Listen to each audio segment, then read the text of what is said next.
Hello, this is my first vlog. That's V-L-O-G, V-L-O-G,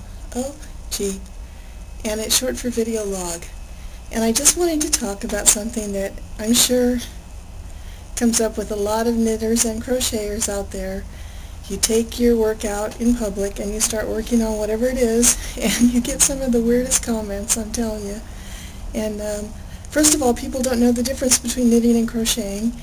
And second of all, they always assume that you're either knitting and crocheting something for a baby, like baby booties, or a hat or a sweater. And they think that's all there is in the whole universe to knit and crochet.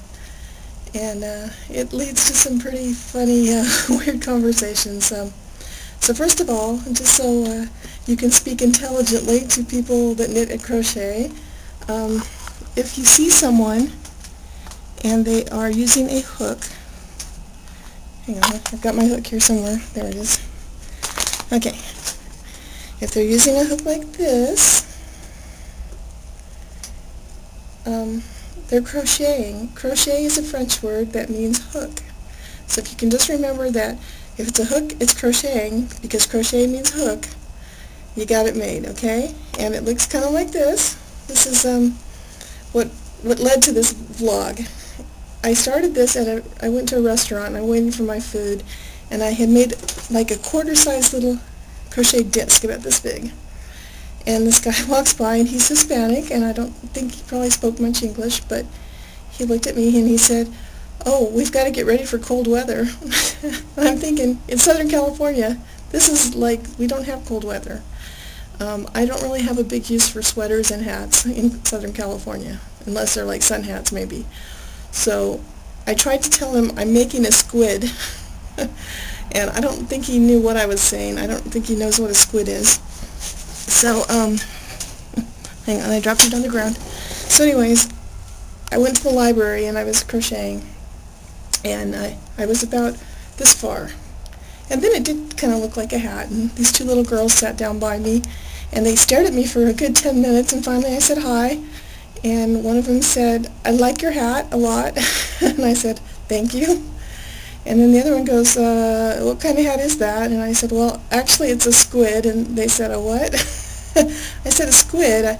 I go, "Do you know what an octopus is?" And they said, "Yes." And I said, "Well, a squid is a similar animal to an octopus. It has 8 legs and 2 tentacles." And they were like, "Oh." They stared at me a while more, and they said, are you going to use all that yarn?" I go, "Well, actually I'm going to make stripes, and I only brought this color with me to the library." And they're like, "Well, are you going to go home and get more yarn and then come back?" And I said, "No, I'm probably just going to go home and work on it." And they seemed really disappointed. So anyways, so hook, crochet.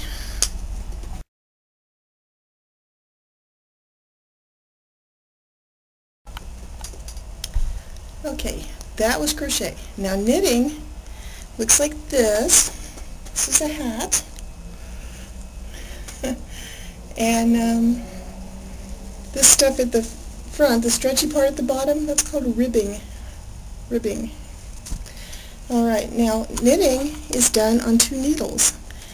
And needles look like a whole bag of needles here. Hang on a second.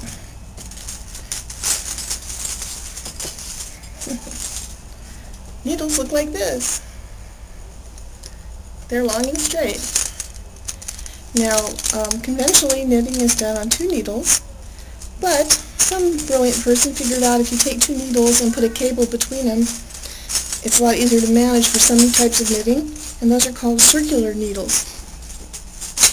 So these are circular needles.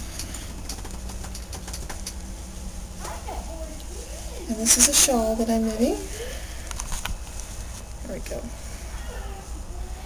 And the cable lets you hang projects that are going to get bigger and bigger. Like the shawl is going to get wider and wider with every row, so the cable holds the extra weight of that in the center. And I don't think this cable's long enough, so when it gets really big I'll have to switch to a longer cable in the middle, but still the same size needles on the end. So if you see somebody with 2 or more sticks, that's knitting. And knitting can be done on up to 4 or 5 needles sometimes, because that can also knit a tube like circular needles. So if they've got 2 of them, knitting. And the 2 main knitting stitches are knitting and purling. Now purling, I see that misspelled a lot. It's not P-E-A-R-L like an oyster pearl.